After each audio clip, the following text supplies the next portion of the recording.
Hello everyone, my name is Jordan, and today I'm going to be talking about fantasy, because I love fantasy books. However, I have now finished the David Bad trilogy. I believe that's what it's called. It's the City of Brass books. I've just finished those books, and my previous video, I discussed how in the first book, it was brilliant setup for political fantasy, and I stand by that. The first two books in the trilogy are just phenomenal. However, I've now finished the third book in the trilogy, and it's not that I didn't like it. I liked it. However, it was not the most satisfying conclusion, and I feel like it fell into several pitfalls that I've noticed most political fantasy series fall into, and I started thinking about why that is. What are these patterns, and what do they mean? And so today, I'm going to be talking about two big pitfalls that I think a lot of these series fall into. Now, disclaimer, this video is unscripted and perhaps unhinged. So you be the judge, but I think I have two good points to make, and they are subjective, but I do have evidence to back me up also. So I think there's two big traps in political fantasy. And the first one is what I would like to call magic crawl, because it's something that I don't think has been talked about that much, not that I've noticed anyway, and it's like power crawl, which has been talked about a lot, but with magic. And so power crawl basically is this. It's like in a series when it starts out with like a little monster that the characters have to fight with their powers, and then over the course of the series, to maintain tension, they fight bigger and bigger monsters, because once they've defeated the little monster, it needs to be a little bit more scary, a little bit more powerful, so that they have like a new challenge. However, there's a danger to that, because once it gets to a certain point, it starts to lose tension, because it just gets too big and too abstract, and the characters, like, it loses the magic of the original, because it basically becomes less about the characters problem solving with magic, but more just about, like, it gets out of hand, basically. And I think that there's an issue with that in political fantasy novels, because one of the best parts of it being a political fantasy is the fact that it's fantasy. However, it's a trap. You see, the best parts of the political fantasy are the fantasy elements, because it allows for a look at humanity through, I guess, circumstances that allow the author to play with human nature. Like, for example, giving certain characters more power than others, or different powers and how that manifests in different ways in those cultures, or giving external conflict through external forces of power that then the characters have to band together and fight. But basically what it does is it allows for human nature to be played with and manipulated in certain ways to explore how humanity would react to those circumstances. That's what the best kind of political fantasy does, in my opinion. So, like, the fantasy element is integral to that. And it also allows for a degree of separation. You can look at actual things that we do as humans, actual problems in the world, through a safe lens of, like, separation. It's a metaphor, but it's not like, you know, reading a newspaper. So you get to examine these things through this different kind of filtered lens that allows the author to play a little bit. It allows for a little bit of unexpectedness, but it is a trap, because one thing that I've noticed a lot of political fantasy books do, you know, I'm looking at Game of Thrones, I'm looking at this trilogy, is the magic becomes more and more a part of it as it goes on, and that can be good. But oftentimes I think it's not, because it takes it from a political fantasy to like an adventure thing. It becomes less and less about the politics and more about slaying the magical elements. And I think there are a couple traps that come along with this, because on top of that, it then can become very much good versus evil. And I think this book series really does do that. In my previous video, I had talked about how the author went to these great lengths to establish a world in which there was no good versus evil, and I really enjoyed that. But as the book series progressed, that was thrown to the wind. As more magical elements were introduced, we got a antagonist who just was it was like evil incarnate, which is a lot less interesting. Political fantasy is interesting to me because it evaluates humanity through morally gray characters. If there's a good versus evil, it becomes an adventure / war thing, which is separate. It's no longer about the politics of court and, how to gain little steps of power to make changes to, benefit your goals. And that to me is very interesting.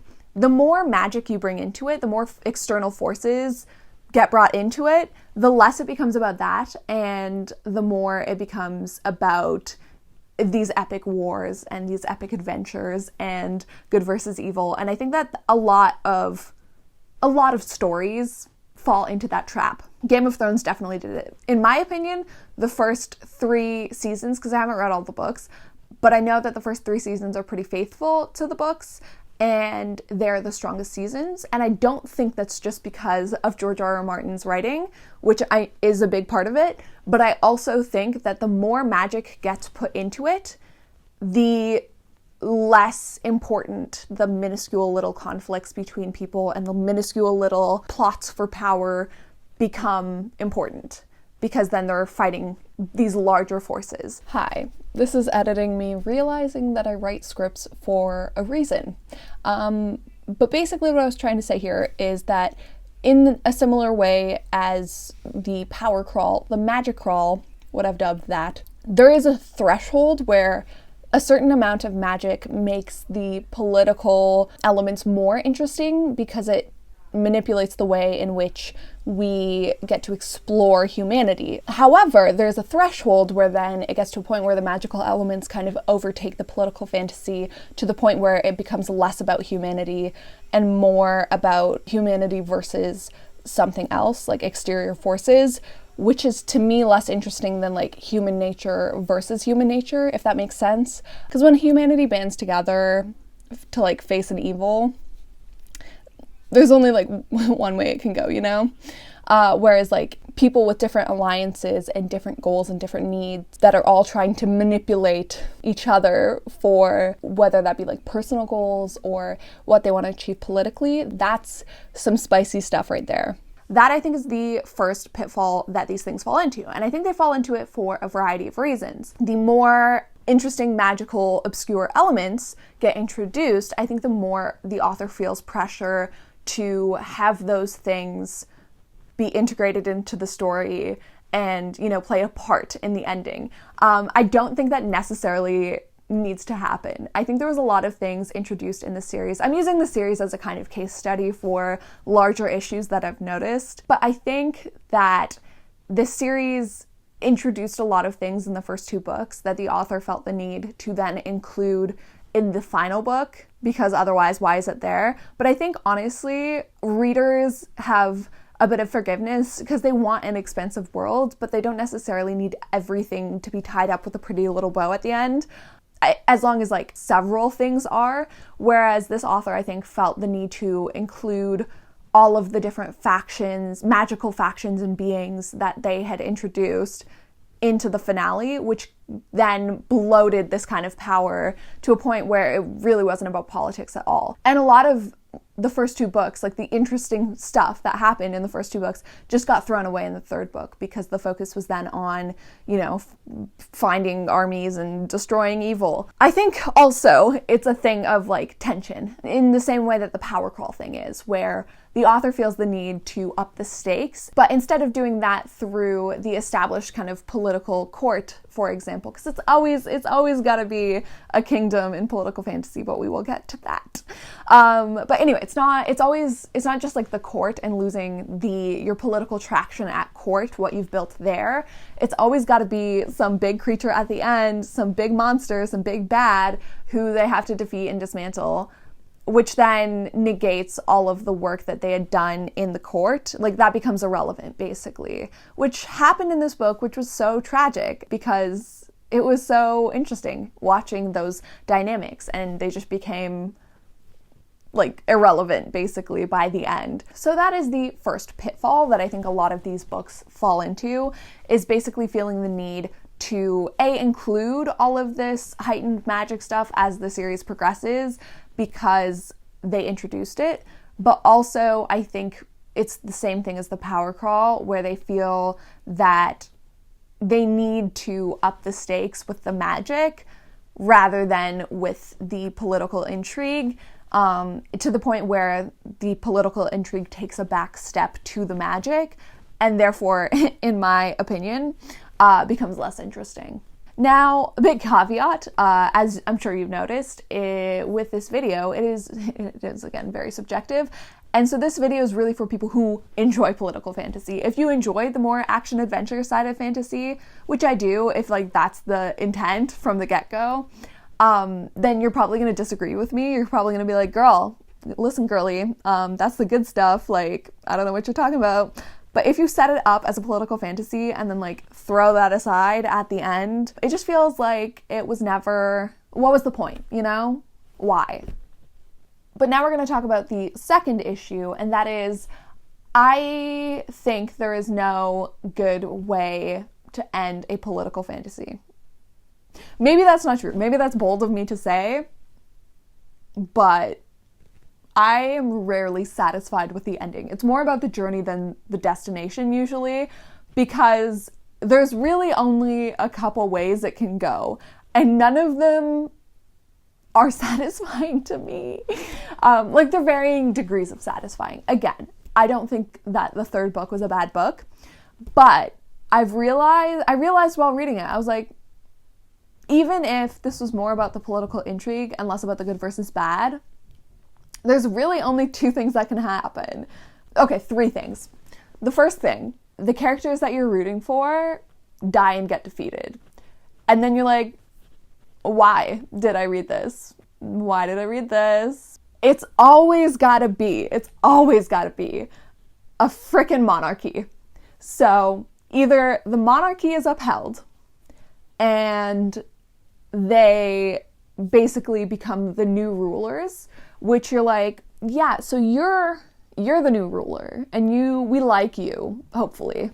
That can be somewhat satisfying because you're like, yeah, you're good, you're gonna do some good things, we love that for you. However, you can pop out a baby. Then usually like monarchs don't start bad usually, but then with time you pop out a baby or two, or even you just stay in power for too long and you either get corrupted or a couple babies down the line. Who's to say? That's the issue with monarchy. Who's to say? If it's inherited, who's to say who you're gonna get? So it's like, this is satisfying for now, but then what? Or the other option is dismantle the monarchy and for it to become a democracy. And like, yes, sure. However, you never see the transition. You never see the actual democracy, and if that's better, we're like, yes, that's good because we have been trained to believe that democracy is good, so therefore that is a happy ending. But we never actually see how it unfolds. Also, which I'm not saying democracy is bad, baby. I'm just saying there are a lot of democracies that are bad. But also, it's just kind of the expected, you know? Like, you're just like, why do I go into this political fantasy believing that it's going to end in democracy? Because it always does. And then it does. And you're like, cool. So basically then the structure becomes like, set up a monarchy and court. Work within that court. Gain political power. Magic comes in. Destroy the evil person who somehow took power, was already in power, harnessed evil powers, whatever.